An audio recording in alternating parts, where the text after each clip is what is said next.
Eu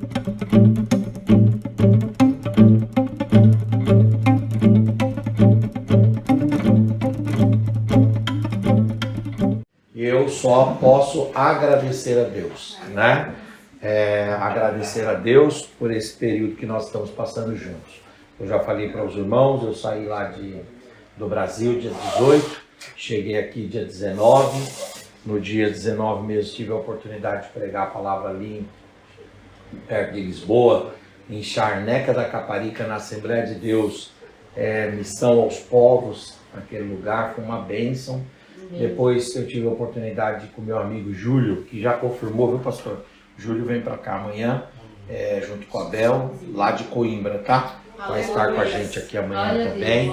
E foi uma bênção a nossa estadia ali, foi um período muito bom. Depois nós tivemos a oportunidade de ir para Covilhã, lá com o pastor Zé Alves e o pastor local aqui, o pastor João. Foi uma bênção de Deus ali também. Eu já falei com o pastor Zé Alves, ele vai embora agora sexta-feira, mas está gostando muito aqui de Portugal, né? E foi uma bênção, irmãos. Eles batizaram lá no último domingo, 14 pessoas batizaram ali, tiveram a ceia, né? E a igreja é uma igreja aproximadamente de umas 100 pessoas e um trabalho que começou há cerca de quase 2 anos, mas no salão há 1 ano e 2 meses estão lá com uma igreja dentro de uma galeria muito bem formada. Deus vai fazer isso aqui e vai fazer muito mais em nome de Jesus. Depois Deus me deu a oportunidade de estar ali em Leiria com meu amigo pastor André. Pastor André, ele falou para mim que ou vem amanhã ou vem na sexta-feira, e ele me apresentou ali a igreja de Leiria, uma igreja muito boa, muito estruturada. Começou numa casa, viu, pastor? A igreja de Leiria começou numa casa. Ele até falou que a igreja que deu início a toda a obra em 1973, então tem 51 anos a igreja aqui em Portugal, e essa igreja começou numa casa, e nesta casa hoje é uma congregação, mas a sede foi construída em outro lugar e eles têm 5 igrejas. E eu sei, irmãos, que nós não devemos desprezar os pequenos começos, porque Deus tem coisa grande para nós, para essa igreja aqui e para aqueles que estão engajados nesses primórdios aqui, em nome de Jesus. Também depois eu tive a oportunidade de estar aqui com o pastor Adilton e a irmã Fran, que são meus amigos lá do Brasil, né, há muitos anos. Eu só fico lembrando de coisas que da parte do pastor Adilton e da Fran me vieram. Eu como lá na minha casa numa mesa de mármore preto. O mármore preto é um mármore muito bom, né? São Gabriel, São Gabriel. São Gabriel é um dos melhores mármores que existem, entende? É um dos mármores mais caros. Eu não sei quanto custa aquela mesa, mas é uma mesa muito bonita. E aquela mesa já rodou comigo pelo menos por 2 endereços. E ela tá lá. E toda vez que eu chego ali e como, coloco as mãos na minha mesa lá, seja para comer, para trabalhar, eu lembro do pastor Adilton, porque foi ele que me deu aquela mesa, né? Ele que me deu a mesa, O senhor não lembra? Eu disse, não, o senhor me deu a mesa, me deu os pés desmontados. A mesa ficou muito tempo desmontada, depois eu consegui montar na outra casa, depois eu mudei para o apartamento que eu moro hoje, e montamos a mesa e está lá a mesa montada. Meus filhos já almoçaram na mesa lá que o pastor Adilton, hoje, né, tô falando, que o pastor Adilton deu. Então, a gente vai lembrando, né, da amizade, desse semear durante a amizade, durante a caminhada. Isso é muito bom. E quero agradecer o pastor Adilton, a irmã Fran, agradecer também o pastor David Américo, Deus abençoe. Um abraço ao senhor. Eu sei que a irmã Jailene está mandando todos os vídeos aí para o senhor também. Isso é muito bom para a gente estar perto. A nossa irmã Jailene, seus filhos. E aqui essa comunidade que eu estou conhecendo, né? Estou pegando amizade com vocês e isso é muito bom. Nós temos sido muito bem tratados aqui, tá certo? O presidente Lula lá no Brasil, ele dizia que o brasileiro tem que comer 5 refeições. Aqui eu como até 6. 6, 7. Tá sendo uma bênção, né? Graças a Deus, né? E isso é muito bom. O pastor Adilton cuida de nós muito bem aqui. Nós temos até constrangimento de tanto cuidado dele para conosco aqui. Eu quero dizer aos irmãos que eu fiquei muito feliz de pregar aqui no domingo. Estava ansioso por essa quarta-feira e vamos estar hoje aqui, amanhã, sexta-feira também. E em nome de Jesus, no sábado, nós iremos para o Brasil, tendo a consciência de que aqui tem um povo que adora a Deus, que aqui tem um povo que serve a Deus, e aqui tem um povo que está produzindo no reino de Deus. E eu quero dizer para os irmãos que o trabalho dos irmãos na obra de Deus não é um trabalho vão. Eu trago um abraço do nosso pastor presidente, pastor Zé Wellington Bezerra da Costa, que é pastor presidente do Ministério do Belém, ali no Belenzinho, em São Paulo. Trago um abraço também do pastor Heber Ribeiro de Souza, que é o pastor do setor 10, setor 68, em Jandira, né, do qual o pastor Adilton e a irmã Fran, e também o pastor David Américo, e também a irmã Jailane vieram para cá trabalhar com os irmãos. Eles estão abençoando essa obra aqui. O pastor Heber, com toda a igreja lá, transmitiu um abraço aos irmãos, falou: olha, por favor, diga para todos os irmãos que em breve eu estarei aí, quando inaugurar a igreja, para fazer o batismo, fazer a ceia e dar um abraço em cada um dos irmãos. Os irmãos vão ter a oportunidade de conhecê-lo também, em nome de Jesus. Amém, irmãos? Amém. Bom, o nosso trabalho aqui é sobre Deus sendo o Deus do impossível. E eu quero falar um pouco com os irmãos sobre as 3 vezes na Bíblia que esta expressão aparece. Deus é o Deus do impossível. Esta expressão, Deus é o Deus do impossível, aparece 3 vezes na Bíblia. E em cada vez comunica uma mensagem a nós. Mas antes, eu gostaria de fazê-los me acompanhar no texto inicial, onde a expressão Deus do impossível aparece, que é Gênesis capítulo 18, versículo 14. Gênesis 18 e 14. Seria bom se nós conseguíssemos uma Bíblia em inglês para o Hassan, para ele acompanhando a Bíblia. Ou, Hassan, no tradutor, consegue acompanhar a leitura da Bíblia? Understand? In the Google Traduction. What's it? To see. Rolling Bible. Yeah. To see the Yeah. Bible. Yeah. In the Google Traduction. Yeah, I have Okay? it. Yes. You see. Yeah, I have it in English, so I read it in Okay. English. All Understand. the time I'm praying in English.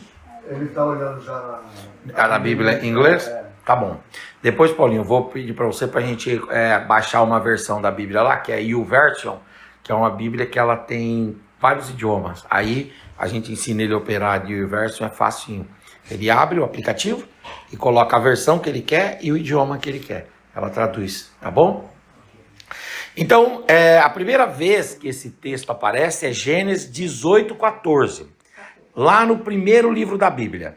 Diz assim: haveria alguma coisa difícil, troca a palavra difícil por impossível, ao Senhor? Ao seu tempo determinado tornarei a ti por esse tempo da vida, e Sara terá um filho.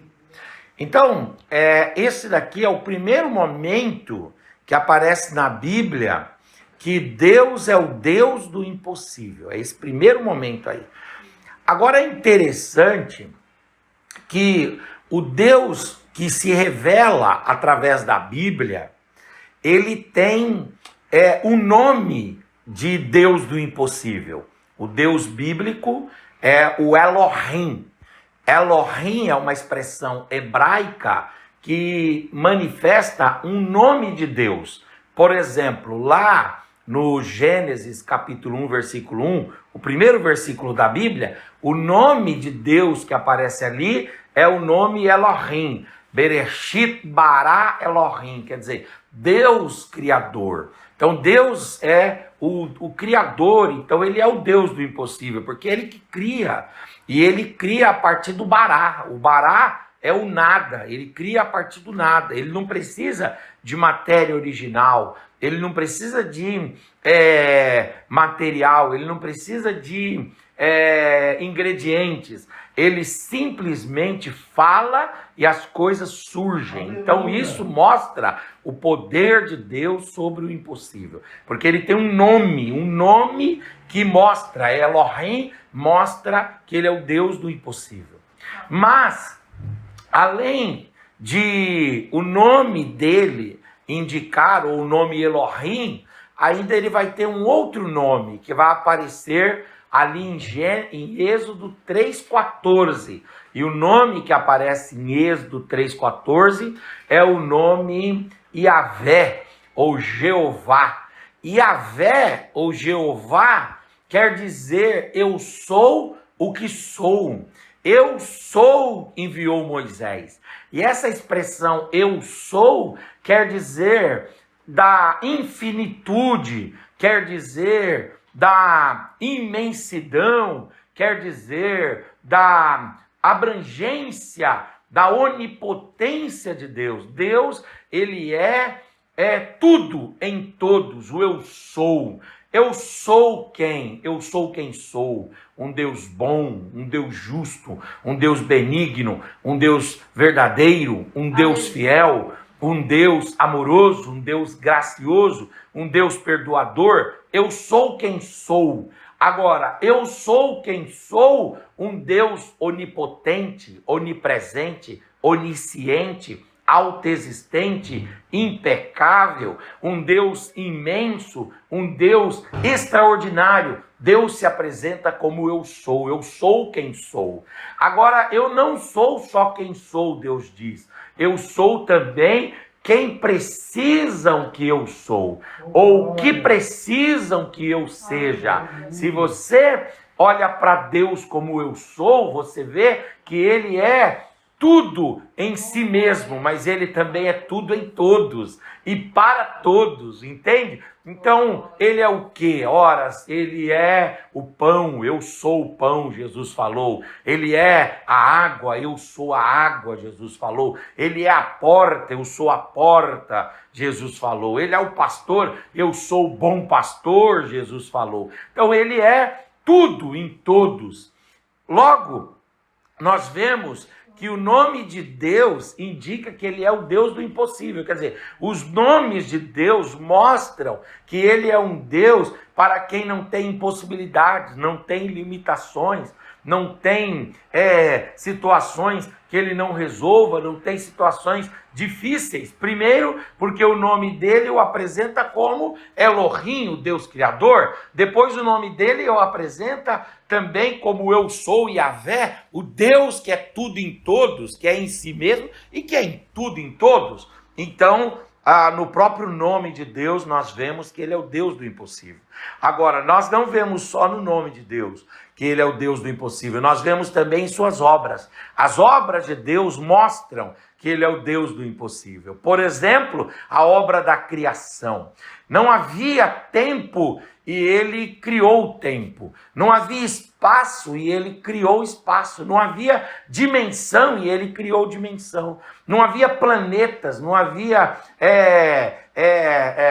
sistemas planetários, não havia estrelas, não havia sóis, não havia lua, não havia nenhum tipo de satélite, não havia nada que era imaginável ou imaginado ou criado, e o Senhor criou todas as coisas. E depois de criar o universo, ele cria a terra, cria o globo da terra, depois cria a atmosfera, depois cria a água, ele cria a terra, depois ele cria os animais aquáticos, os animais terrestres, os animais que voam alados, né? Depois ele vai criar um jardim, vai colocar o homem, vai formar o homem e vai criar todas as coisas. Então, vejam que a obra de Deus da criação revela que Deus é o Deus do impossível. Por quê? Porque ele não precisa de nada. Ele cria a partir do nada. ele faz surgir a partir do nada. Então, Deus é o Deus do impossível por causa do seu nome, por causa das suas obras. A obra, por exemplo, da criação, né? É uma obra extraordinária. Por estas duas razões, nós facilmente, ao lermos a Bíblia, já deduziríamos que Deus é um ser extraordinário, glorioso, indizível, como diz, né, um pai da igreja chamado Orígenes. Ele é um absurdo, Por que ele é um absurdo? Porque eu não consigo compreendê-lo, eu não consigo descrevê-lo, eu não consigo decompô-lo, eu não consigo mensurá-lo, eu não consigo resumi-lo e nem reduzi-lo, de modo que Deus é um Deus extraordinário. Bom, se Deus é o Deus do impossível já no seu nome, se ele é o Deus do impossível já na sua obra, por que ele precisa se afirmar como Deus do impossível?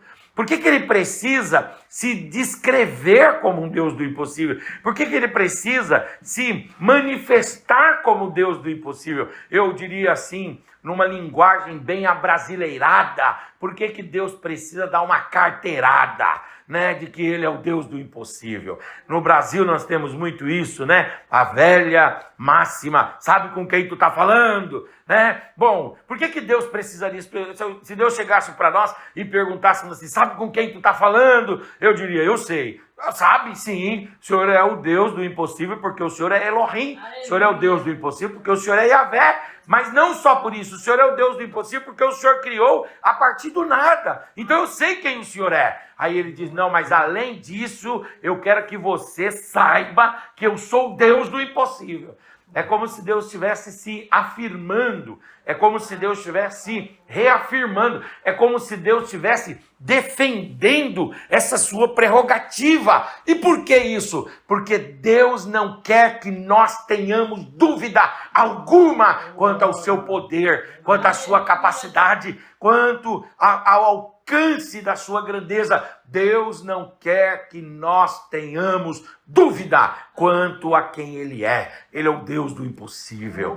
Ele é o Deus soberano. Ele é o todo-poderoso. Se Ele quiser fazer, Ele faz aqui e agora. Ele não precisa de nada, Ele não precisa de ninguém. Ele determina e as coisas acontecem para a glória do Teu nome. Aleluia, glória a Deus. Então, Deus afirma que Ele é o Deus do impossível. Um dia, né, lá onde a gente tem convívio, nós tínhamos um pastor lá que ele passou na OAB. E ele ficou tão eufórico porque se tornou advogado e passou na OAB, que ele saía mostrando para todo mundo a carteirinha dele de advogado, que é a vermelhinha, né? Ele saía mostrando para todo mundo. E aí o irmão um dia, brincando com ele, né, chegou para mim e disse assim, eu acho que você não é advogado. Eu falei, por que não? Ele falou, porque você nunca mostrou a carteirinha. Eu falei, mas porque eu não preciso. A hora que eu tiro uma foto numa audiência, eu já indico quem eu sou. Quando eu estou lá assinando digitalmente um processo e protocolizando uma coisa, quando eu estou despachando com o juiz, quando eu estou sustentando no tribunal, eu já indico quem eu sou. Quer dizer, a minha vida já indica quem sou. Eu não preciso ficar dando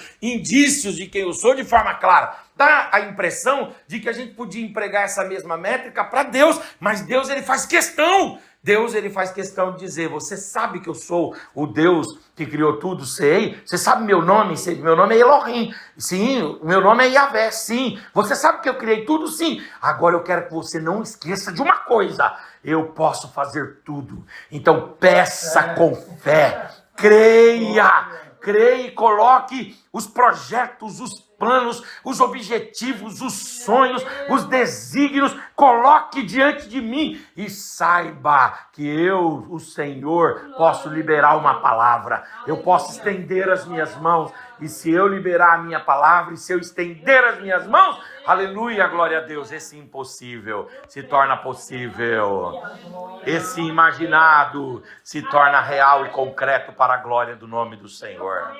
Então é interessante que Deus está falando através do anjo aqui, né, a Abraão e a Sara. Eu sou Deus do impossível. Haveria alguma coisa impossível para Deus?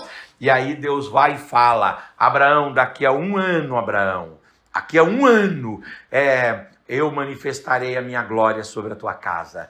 E a Sara terá um filho. E aí, nós temos que ver ali o contexto. O Abraão, ele tem quantos anos de idade? O Abraão tem 100 anos de idade a essa altura. E a Sara tem quantos anos de idade? A Sara tem mais ou menos 90 anos de idade. Fazia quanto tempo que Deus tinha prometido que daria um filho? 25 anos.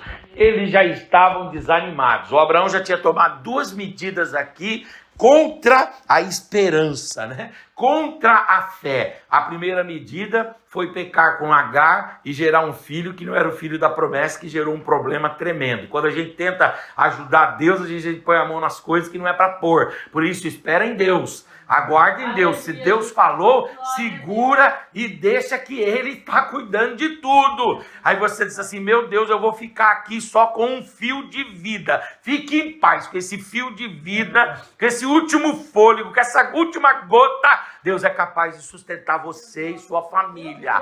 Ele é poderoso para isso. Então não ponha a mão. Não entre aonde Deus falou para você não entrar. Não fale o que para quem ou aquilo que Deus disse para você não falar. Aguarde em silêncio a salvação do Senhor. E a salvação de Deus virá. A salvação de Deus virá. A primeira situação de Abraão foi essa. A segunda situação de Abraão foi colocar o Eliezer, né, como que era o seu servo macedônio, sírio, né, de Damasco, aliás, Damasceno, né, de Damasco, sírio, ele colocou como um step, dizendo, se Deus não me der filho, vai passar para o macedônio. Então o Abraão está sempre tentando ajudar Deus, e Deus vem para ele nesse contexto, ele com 100 anos, a Sara com 90, 25 anos depois da promessa, e ele já tendo feito ali algumas coisas, imaginando que Deus tinha se esquecido da promessa. Deus vem para ele e diz assim, Abraão, eu quero dizer para você, Abraão,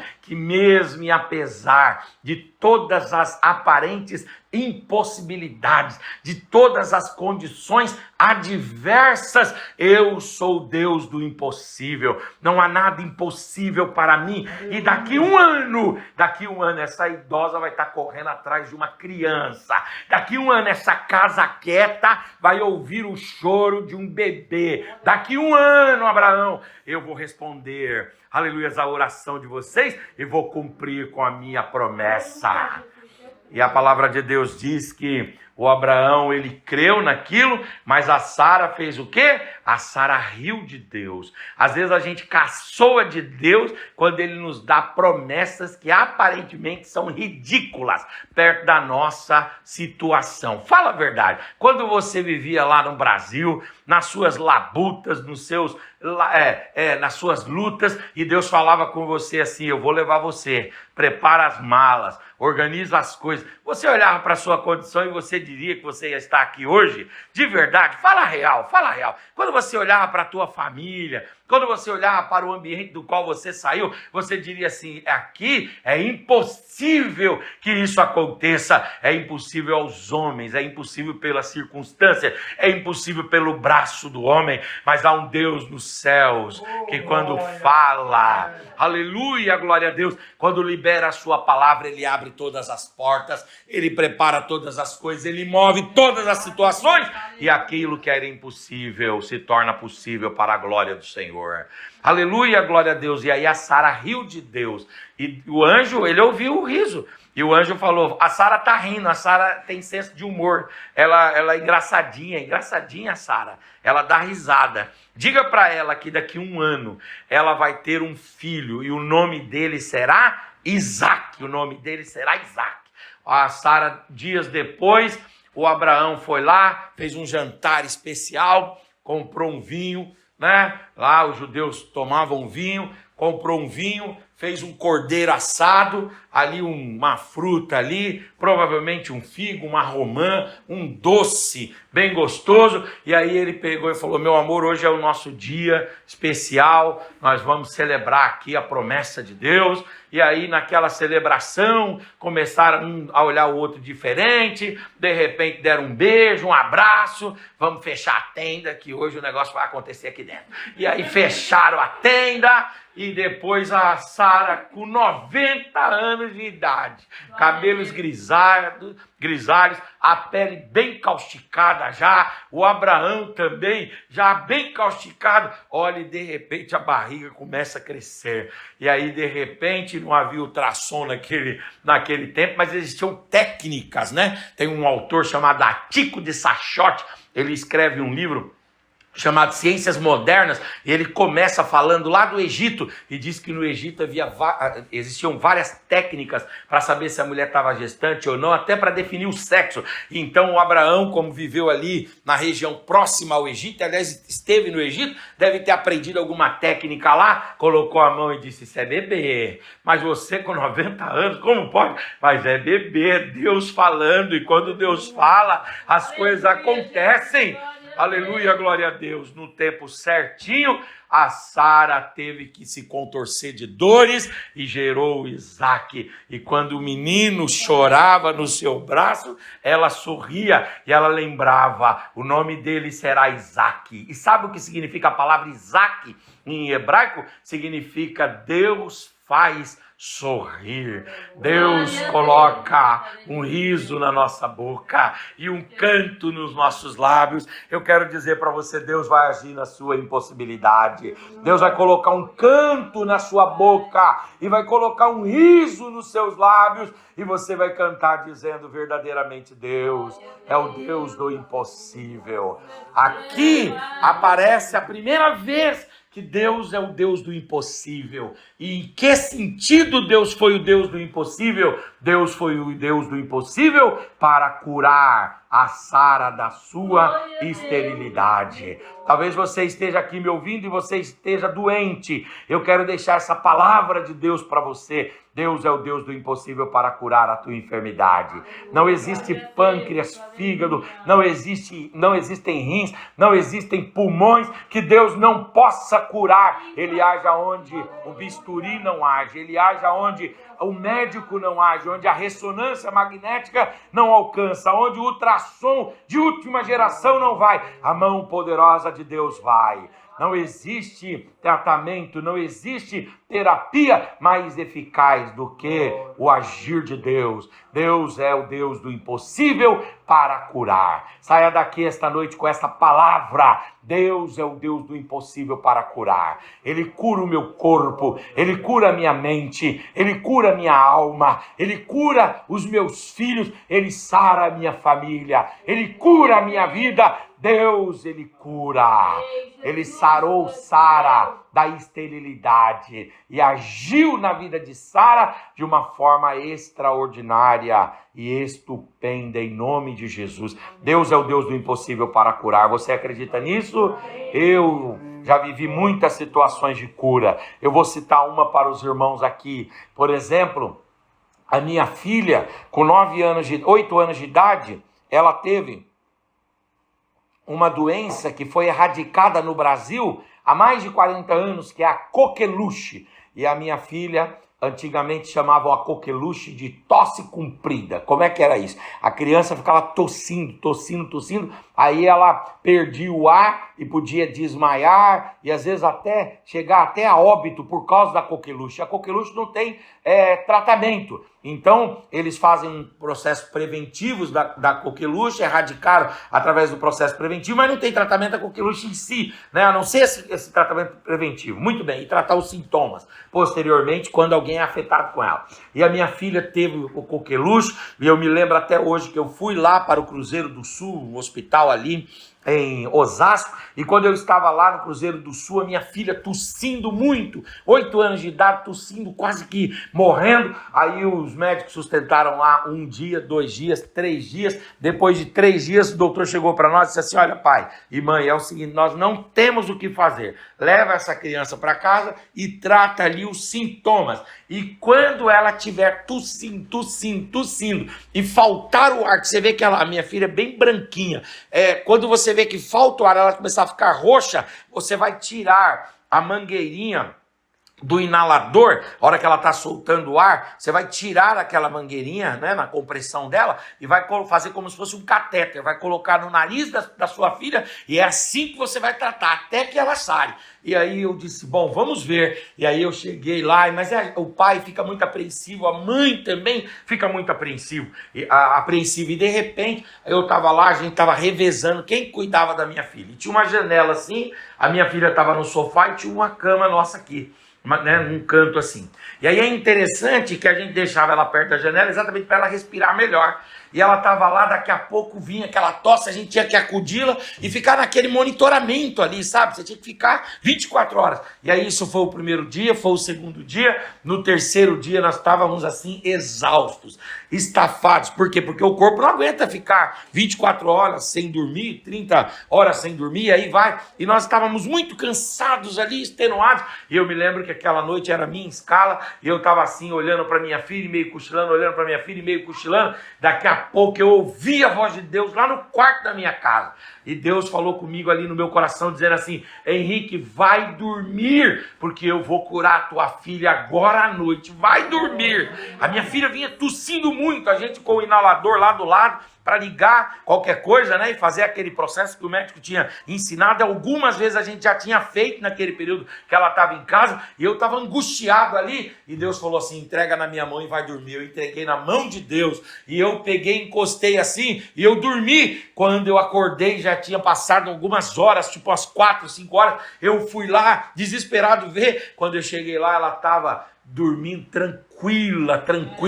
A partir daquela noite, ela nunca mais teve tosse de coqueluche. Nunca mais teve tosse. Jesus curou-a. Jesus visitou a minha casa. Aleluia, o Deus do impossível. A medicina avança, mas tem as suas limitações. Aleluia, os tratamentos avançam, mas tem a limitação. Mas quando o Deus do impossível chega e libera a sua palavra, aleluia, Ele cura. Ele curou a nossa irmã Sara da esterilidade. Ela foi sarada. Você vai ser curado também. Talvez você tenha dores, talvez você tenha um diagnóstico ruim, um prognóstico não tão bom, mas eu quero dizer para você que Deus é o Deus do impossível. Deus pode trabalhar na sua corrente sanguínea agora. Deus pode trabalhar no seu fígado agora. Deus pode trabalhar nos seus pulmões agora. Deus pode trabalhar agora nos seus rins, na sua cabeça. Deus pode trabalhar agora no sistema respiratório. Deus pode trabalhar agora no sistema de vasos, de artérias. Deus pode agora limpar todas as artérias e dizer, eu estou acrescentando saúde, eu estou acrescentando saúde, eu estou acrescentando saúde porque eu sou o Deus do impossível. Você acredita nisso? Levante a sua mão, por gentileza. Levante, por gentileza, a tua face. Levante a tua voz e dê uma palavra de adoração e de louvor ao Senhor. Deus é o Deus do impossível. Ele cura sim.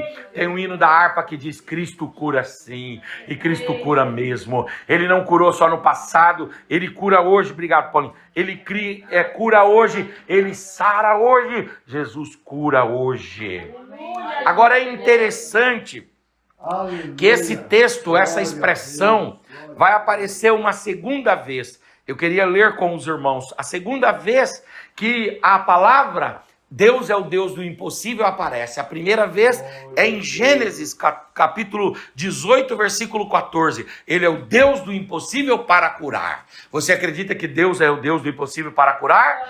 Amém. Olha, deixa eu falar uma coisa para os irmãos aqui. Quando tiver alguém enfermo lá, você vai sim levar no médico, vai sim dar analgésico, antibiótico, submeter até uma quimioterapia, uma radioterapia, tudo bem, mas antes de fazer qualquer dessas coisas, coloque a sua mão sobre a sua criança, coloque a sua mão sobre o marido, coloque a sua mão sobre a esposa, coloque a sua mão e diga, Senhor Jesus, eu não tenho poder para curar, mas o Senhor tem poder para curar. Cura, Senhor, e você vai ver que o Senhor vai manifestar virtude naquele lugar, vai manifestar virtude e haverá cura de Deus, porque Deus é o Deus do impossível para curar.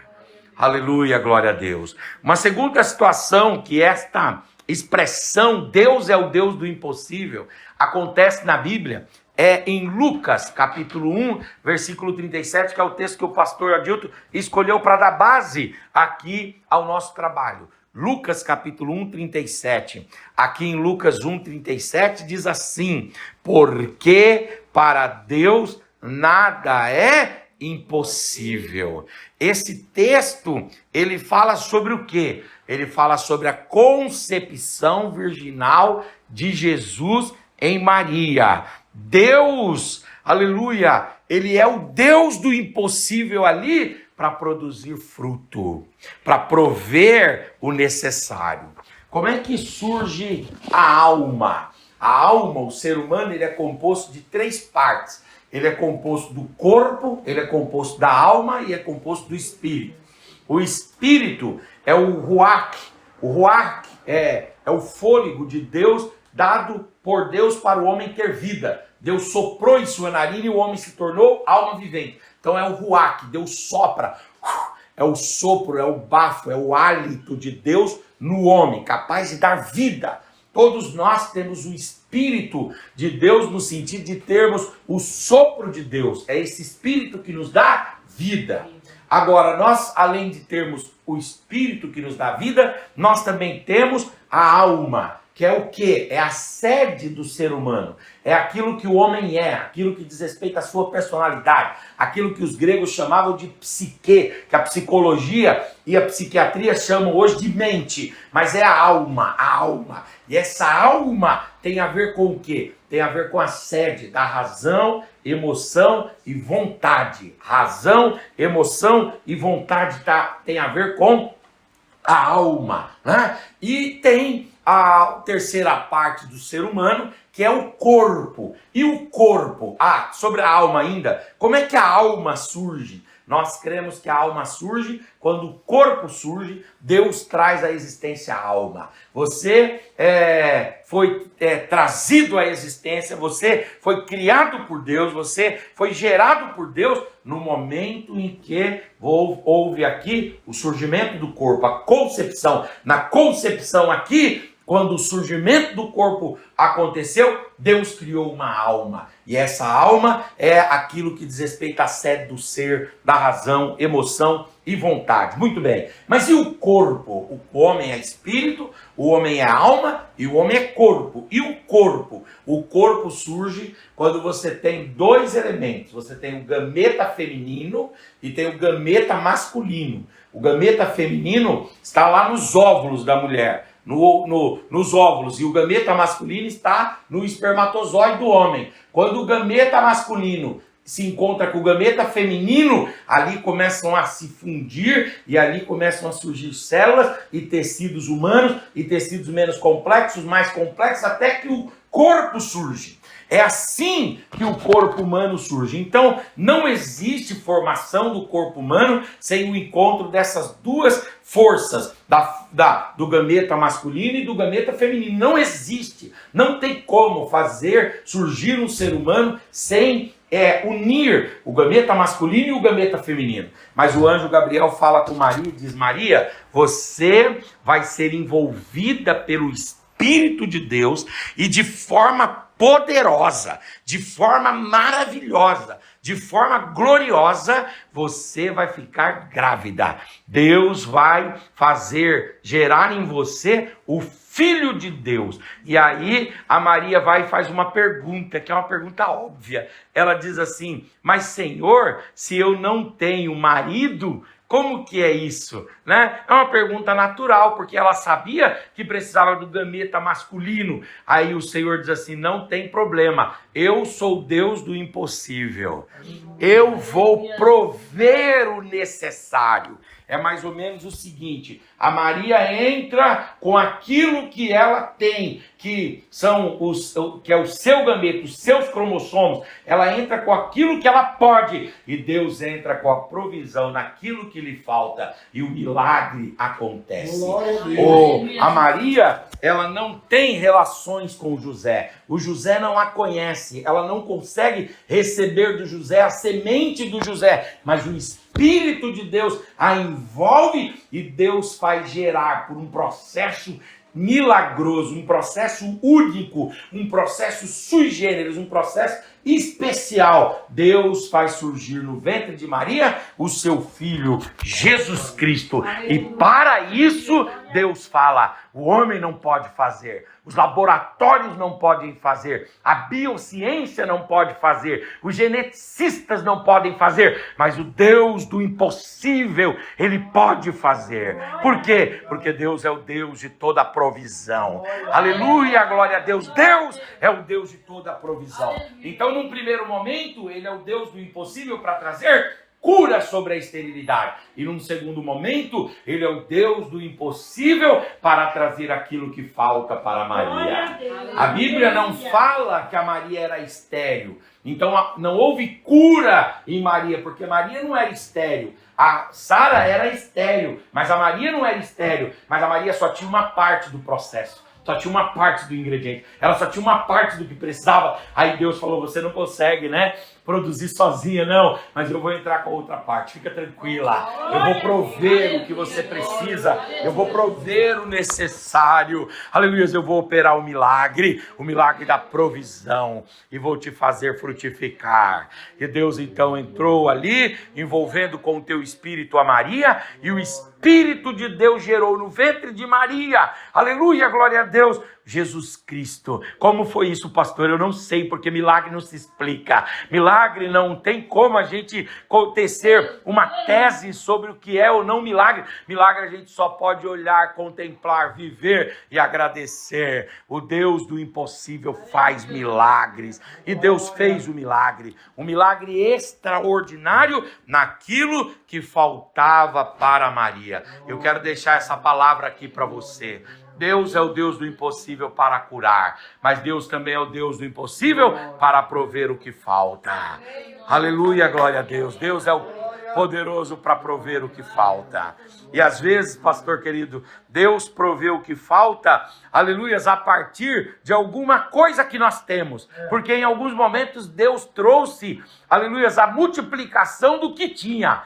Mas teve momentos que Deus trouxe do nada. E aí eu quero citar um momento, quando o profeta Elias chega lá para a mulher, e ele fala assim para a mulher, o profeta Elias diz para a mulher de Serepta, diga-me o que você tem. E a mulher de Serepta, em 1 Reis 19, ela diz assim, a tua serva não tem nada senão um pouquinho de azeite e um pouquinho de farinha na panela e um pouquinho de azeite na botija. O profeta comeu ali o bolo que ela fez e tal, depois olhou para ela e diz, assim diz o Senhor para você, não faltará azeite sobre a tua botija e não faltará farinha sobre a tua panela, haverá provisão de Deus. Deus vai multiplicar deste pouco, Deus vai fazer coisas especiais. Talvez você diz, pastor, eu tenho muito pouquinho, pastor. Aleluia, eu posso pouco, eu tenho pouco, mas Deus vai mover todas as coisas.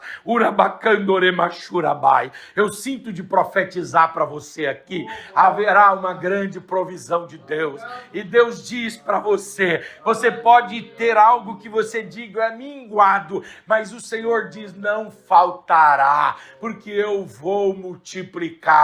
Eu vou prover e desse pouco eu farei muito para a glória do Senhor, para a glória do Senhor e para a glória do Senhor. Você acredita nisso? Pode levantar tua mão, pode levantar tua face, pode dar uma palavra de adoração e de louvor ao Senhor. Quando nós temos um pouco, Deus pode multiplicar em muito.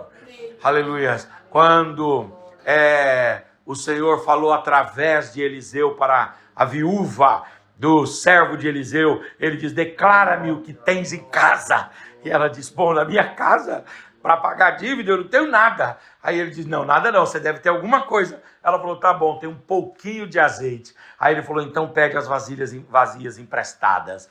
E entra na tua casa, fecha a tua porta. Tem tempos que a gente precisa fechar a porta de casa. E concentrar na família, orar pela família, buscar com a família, jejuar com a família, fazer campanha dentro de casa, trazer Deus para dentro de casa, fazer um altar dentro da nossa casa e dizer, aqui é a morada de Deus, aqui é a habitação de Deus. Fecha a tua porta porta lá na tua casa. Fechar a porta na tua casa não é fechar literalmente a porta, é fechar em família, é se unir na família, é orar pela família, é interceder pela família, é clamar pela família, é promover reuniões de orações pela família. E você vai ver que quando você for fazendo isso, aleluia, Deus vai prover, Deus vai preparar, Deus vai se mover, a porta vai se abrir, a resposta vai chegar, alguém baterá em sua porta e dirá: foi aqui que Deus mandou eu vir para trazer isso, para apresentar essa resposta e para trazer esta provisão. Eu acredito nisso, eu acredito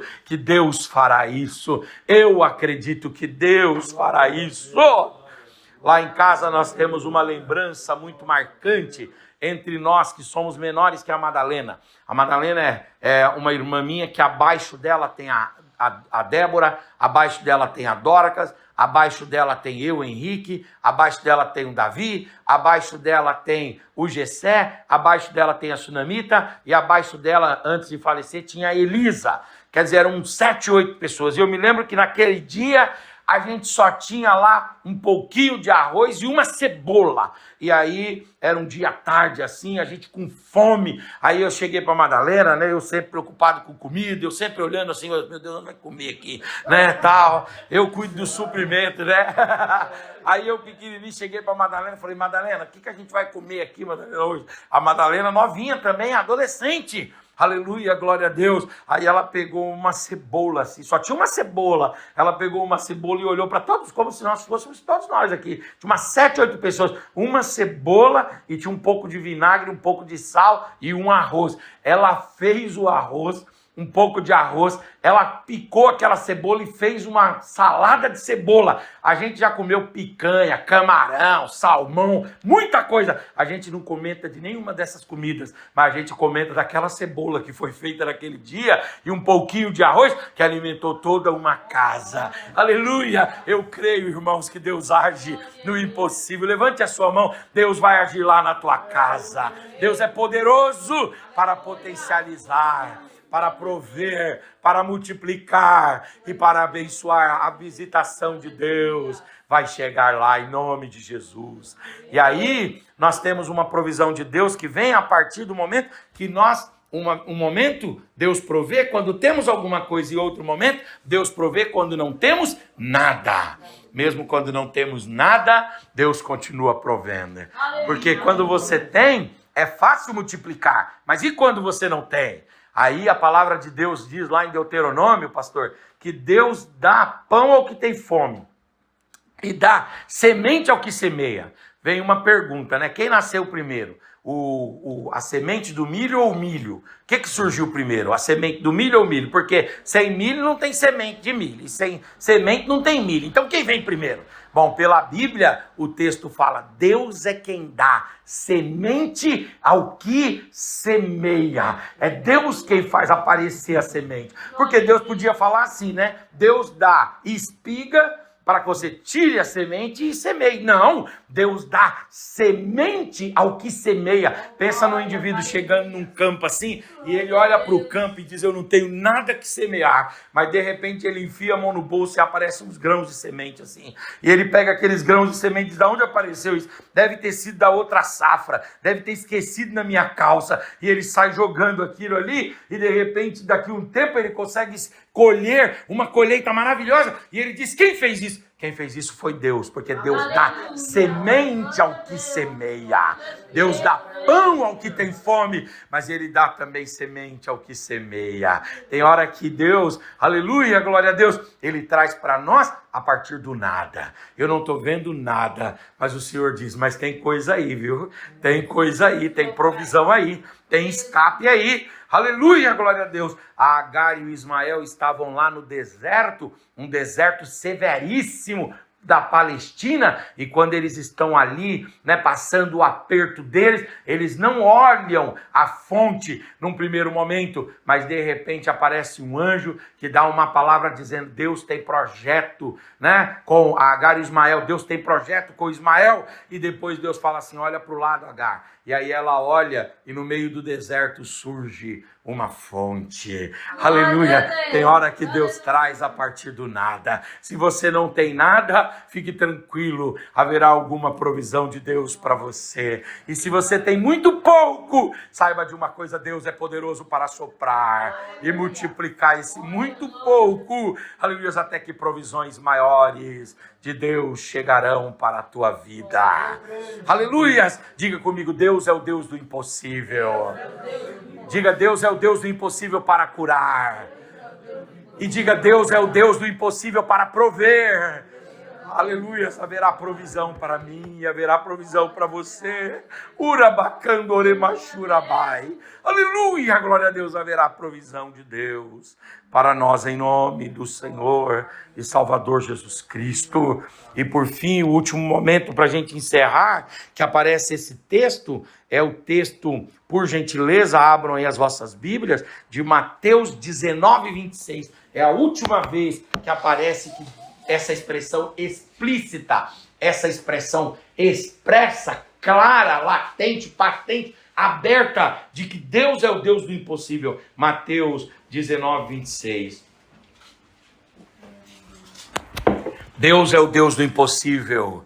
Lá no livro do Gênesis 18:14, quando ele cura a Sara de sua esterilidade. Deus é o Deus do impossível. Ali em Lucas 1:37, quando ele proveu o que Maria não tem para fazê-la frutificar. Deus, ele é o Deus do impossível também. Aqui em Mateus 19, 26, que fala assim. Olha o texto bíblico como diz. Aleluia, glória a Deus, de Mateus 19, 26, e Jesus, olhando para eles, disse-lhes: aos homens é isso impossível, mas para Deus tudo é possível. Aleluia, aleluia, glória a Deus. Deus é o Deus do impossível para curar, Deus é o Deus do impossível para prover, e Deus é o Deus do impossível para salvar. Porque o assunto aqui de Mateus 29, 16 é salvação. O que está acontecendo ali? O jovem rico chega para Jesus e diz assim: mestre, o que eu preciso para herdar a vida eterna? Jesus falou: guarda os mandamentos. E ele disse assim: eu tenho guardado desde a minha meninice, desde a minha infância, eu tenho guardado os mandamentos. Aí Jesus falou assim: então você está salvo. Ele diz: mas eu não me sinto salvo. Aí Jesus: então te falta uma coisa. O que te falta? Você é muito rico e você é apegado à riqueza. Você não é só ser rico, você é apegado. Você acha que a sua vida depende disso. E eu quero ensinar para você novos valores. Você vai ter riqueza, mas não com o coração na riqueza, com o coração no Deus, em Deus que te sustenta com ou sem riqueza. Ele que te sustenta, ele é o teu sustento, ele é o teu mantenedor. E aí o Senhor Jesus falou para o rapaz: vai, vende tudo e entrega para os pobres. É interessante que essa radicalidade de Jesus é quase que única na Bíblia, porque em regra ele dizia para a pessoa, ele deixava a pessoa reagir, e as pessoas, por exemplo, elas podiam abrir mão até de metade, como aconteceu no caso do Zaqueu, que depois de convertido disse: ó, metade dos meus bens eu vou dar aos pobres. Né? E se eu defraudei alguém, eu vou restituir. Mas uma metade ele ficou para ele. Aliás, havia uma cultura no meio dos judeus que dizia o seguinte: que você nunca pode atender a necessidade do outro sem atender a sua própria necessidade, ou a sua necessidade primeiro. Primeiro cuida de você, depois cuida do outro. Esse era o conceito. Então Jesus, em regra, não exigia que a pessoa abrisse mão de tudo. Mas naquele dia Jesus falou para aquele moço: abre mão de tudo, vende tudo, dá aos pobres e se torne um asceta e vem me seguir. Se torne um monasticista e vem me seguir. Se torne um indivíduo integralmente dedicado a mim, vem me seguir. E aí esse homem vai e olha para Jesus e diz: o senhor está me pedindo uma coisa muito dura, porque se o senhor me pedisse 10% eu estava disposto, 20% eu estava disposto, 30%, mas 100% para mim é difícil, eu não vou. E a Bíblia fala que ele baixou a cabeça e saiu triste. E aí, quando os discípulos olharam isso, os discípulos indagaram. Falaram: Senhor, quer dizer que não é possível ser salvo sendo rico? Os ricos não podem alcançar a salvação, porque os ricos estão presos à sua riqueza? Então é impossível que se salvem ricos? Outra coisa que eles estão perguntando: quer dizer que uma pessoa só pode servir ao Senhor se for pobre? Aí Jesus olhou para ele e disse assim: de fato, de verdade, é muito difícil, é impossível aos homens que um rico seja salvo. Por quê? Porque o rico está preso à sua riqueza, o rico está preso ao seu sustento. Vamos dizer, você está chorando ou está passando por um aperto financeiro, mas aí você entende que Deus pode atender essa sua necessidade, aí você vai crer nele. Se nós usarmos essa métrica apenas como única métrica, e aquele que tem tudo, como é que vai dizer que vai crer em Deus só a partir de uma provisão, sendo que não precisa de nada? Quer dizer que então que Deus nunca vai poder prover para ele? É impossível que ele seja salvo. É impossível que alguém que receba um bom salário em euro, alguém que tenha casa, carro, dinheiro, fazenda, tal, é impossível que ele seja alcançado. Jesus falou, aos homens isso é impossível, porque esse homem está estribado em sua riqueza, estribado em seu poder financeiro. É impossível. Aí os discípulos baixaram a cabeça. Mas Jesus, ele não é um desalentador. Jesus é um semeador de esperanças. Então Jesus olha para eles e diz assim, mas para Deus tudo é possível. Quer dizer, no processo da salvação, pode ser que um homem não seja salvo naturalmente, porque ele está apegado à sua riqueza. Mas se Deus quiser que ele seja salvo, Deus vai falar com ele, Deus vai se revelar, Deus vai permitir situações da vida dele, até que ele seja então salvo, e ele venha servir ao Senhor com toda a sua fazenda. Agora, para o rico é impossível ser salvo, porque ele está pego às suas riquezas, está preso às suas riquezas. E o pobre? Ao pobre também é impossível ser salvo, porque o pobre está preso em seu ressentimento. Por que eu não nasci rico? Por que eu não nasci na Europa? Fui nascer lá no Brasil. E nascendo no Brasil, por que eu nasci em Carapicuíba? E nascendo em Carapicuíba, por que eu fui nascer ali em Santa Terezinha? Né? Quer dizer, ele está sempre dizendo, por que eu não tive essa mesma sorte? E aí ele se ressente. O pobre é ressentido, o rico é orgulhoso. O rico não se salva por causa do seu orgulho, o pobre não se salva por causa do seu ressentimento. Tanto para rico quanto para pobre é impossível se salvar, mas para Deus não. Para Deus ele salva o rico, ele salva o pobre, ele salva o gordo, ele salva o magro, ele salva o inteligente, e ele salva o indouto, ele salva o grande, ele salva o pequeno, ele salva o brasileiro, ele salva aqui, ó, paquistanês. É isso, o paquistanês, ele salva o indiano, ele salva o árabe, ele salva o judeu, ele salva o japonês, ele salva o português. Essa igreja aqui terá muitos portugueses, aleluia, servindo a Deus. Aleluia, vocês estão vendo essas cadeiras vazias, eu creio que famílias portuguesas estarão reunidas, aleluia, na grande comunidade de Deus, porque na comunidade de Deus não há gregos, não há judeus, não há romanos, na comunidade de Deus não há livres e nem servos, na comunidade de Deus há os lavados e remidos, os santificados e os perdoados pelo sangue de Jesus, o seu Filho. Então, aleluia, para Jesus não é impossível salvar, não é impossível salvar e não é impossível salvar. Ele salva o rico e ele salva o pobre. E ele salva também aquele que você imagina da sua família que seria impossível ele salvar. Ontem, a irmã Fran no caminho contou a história do teu cunhado, aquele teu cunhado que ela disse que enfrentou muitas vezes a parte referente aos vícios, etc. E que era praticamente um caso perdido na família, mas de repente ele encontrou um pastor, não era nem assembleano, né? Um pastor de um outro ministério que abraçou aquele menino, que orou por ele, que levou ele para a igreja, e hoje ele está lá na sua luta, tentando manter-se firme na igreja, servindo a Deus. Foi salvo, e foi salvo, e foi salvo. Eu quero dizer para você que Deus pode salvar. O Senhor pode salvar. Aleluia, essa pessoa pode estar na ebriedade, mas Deus pode salvar. Pode estar no vício, aleluia, de drogas ilícitas, mas Deus pode salvar. Pode estar com o coração duro, aquela pessoa que você fala do evangelho te xinga, te maltrata, te excomunga, te exclui, mas eu quero dizer que para Deus aquela pessoa também é importante, e para Deus Deus, aquela salvação não é impossível. Eu gosto muito do livro, aleluia, do David Wilkerson, né?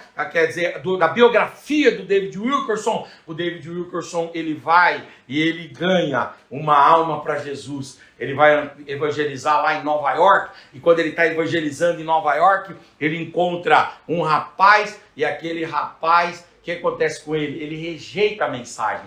Ele até bate no pastor David Wilkerson, que era o Nick Cruz. Aí depois que ele faz tudo o que ele faz, resistindo à pregação, o pastor David Wilkerson vai e evangeliza o rapaz, e Deus liberta o rapaz e ele se transforma. E depois esse rapaz se transforma em quem? Nick Cruz, quem escreveu aquela obra que é um clássico da literatura cristã, chamada Entre a Cruz e o Punhal. E ele então se converte e produz uma grande obra no reino de Deus. O Paulinho é amigo, e eu também sou, de uma irmã que trabalha hoje, né? Parece que não está trabalhando agora nesse momento, mas trabalhou muitos anos na instituição aberta pelo pastor David Wilkerson, lá nos Estados Unidos. E esta comunidade ganha almas que vivem perdidas nos vícios, e traz essas almas, aleluia, traz esses homens são restaurados e restituídos, aleluia, glória a Deus. Por quê? Porque para Deus não há impossível.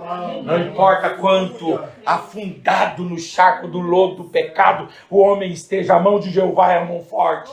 A mão de Deus é uma mão forte. Aleluia. Deus guinda o homem. Deus faz o homem ser alçado, aleluia, aos lugares celestiais. E lá Deus revela para esse homem a sua glória, o seu poder e a sua bondade. Eu quero que você traga à sua mente aí por 30 segundos alguém da sua família que você olhe e diz assim: Senhor, aquele ali já foi tido, já foi diagnosticado como um caso perdido. Eu quero dizer para você que o Senhor está visitando essa pessoa agora. Deus está aqui e Ele é onipresente, Ele está lá também, e Ele pode visitar lá agora. Ele pode operar agora, Ele pode se mover agora, Ele pode realizar agora.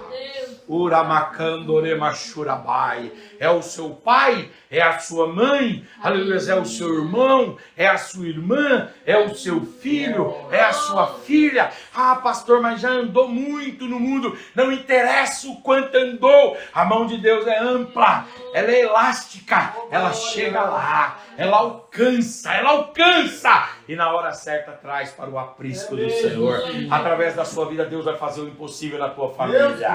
Deus vai fazer o impossível na tua casa. Fica de pé no teu lugar em nome de Jesus. Eu quero orar pelas famílias aqui. Urabashurabacandaramai. Deus é o Deus do impossível para curar. Deus é o Deus do impossível para prover, mas Ele é o Deus do impossível também para salvar. A salvação para nós. Você pode levantar a tua mão para o céu, você pode levantar a tua face, levantar a tua voz e dar uma palavra de gratidão ao Senhor, porque Ele salva. O Senhor salva, o Senhor salva, e o Senhor salva, o Senhor salva, o Senhor salva. Eu sinto a presença de Deus aqui para dizer que o Senhor salva. Haverá salvação nesse lugar.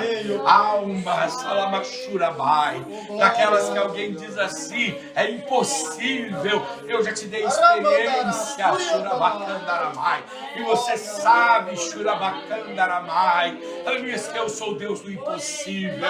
Eu vou mover corações, eu vou trabalhar em vidas, eu vou operar em situações, e quando você perceber, almas amachurabacandaramai estarão se aproximando de mim através da sua vida. Abra a tua boca, estenda a tua mão e prega a minha palavra. Eu vou fazer a obra, eu vou fazer a obra, eu vou fazer a obra, diz o Senhor.